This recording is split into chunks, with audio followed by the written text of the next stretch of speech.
Guys, before ako mag-dinner, inom lang ako ng King's Herbal Plus. Alam niyo ba na ginagawa ko na itong daily vitamins? Laking tulong po talaga ito sa akin. Pinapalakas niya ang aking immune system. Paano ba natin i-take ang ating King's Herbal Plus? By the way, ang King's Herbal Plus natin is extracted po siya 100% from fruits, herbs, and vegetables. Ayan, ito yung 1000 ml natin in one box. Ang laman is 1000 ml.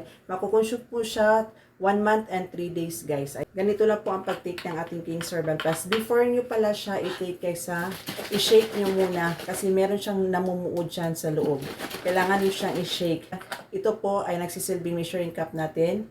30 ml po siya. So mag-take kayo dito 30 minutes before meal. Then after 30 minutes, pwede na kayong kumain. Ayan. So ang color po ng ating King's Herbal Plus is dark brown po siya. Ayan, tingnan nyo naman siya, guys.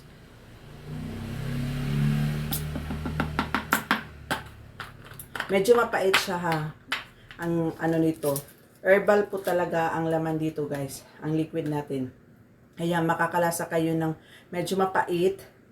Tolerable naman yung pait niya. Then, malalasan mo talaga na meron siyang mga herbals, guys. Fruits, mga herbs. Ayan.